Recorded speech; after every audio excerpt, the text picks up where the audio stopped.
ఎత్తులంటే నాకు చాలా భయం. నా వెనక బుర్జ్ ఖలీఫా ఉంది. ఇది భూమిపై ఉన్న ఎత్తైన భవనం. ఈ అనుభవంతో ముగించడానికి నేను దాని పైకెళ్ళి నిలబడబోతున్నాను. 2700 అడుగుల ఈ భవనం శిఖరాన్ని చేరుకోవడానికి మొదట 150 అంతస్తుల వరకు ఎలివేటర్ సహాయంతో మనల్ని ఆకాశంలోకి తీసుకువెళ్తుంది. కానీ మిగిలిన 900 అడుగుల విషయానికి వస్తే నేనే పైకి ఎక్కడం తప్ప నాకు వేరే మార్గం లేదు. ఇది చాలా ఎత్తుగా ఉంది. ఇంకా చాలా మెట్లు ఎక్కాలి. పైకి ఎక్కడం ఇంత కష్టం కాదని నేను చాలా తక్కువ అంచనా వేశాను. ఇప్పటికీ నేను గంట సేపటి నుంచి ఎక్కుతూనే ఉన్నాను, కానీ ఇంకా ఎక్కాల్సింది చాలానే ఉంది. నేను చివరి అంచు వరకు చేరుకున్నాను, కానీ ఎక్కాల్సింది చాలా ఉంది.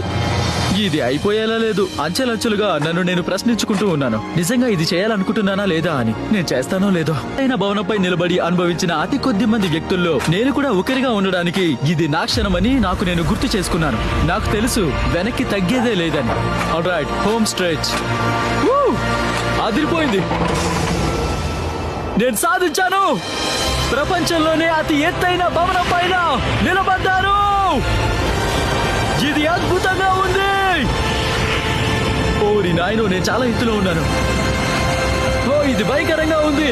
నా భయాలను ఎదుర్కొన్నప్పుడు నేను దాన్ని ఆస్వాదిస్తాను. నా గురించి చాలా నేర్చుకుంటాను. ఈ అనుభవానికి నేను చాలా కృతజ్ఞుని. మీరు మీ కంఫర్ట్ జోన్ ని వదిలి బయటికి రండి.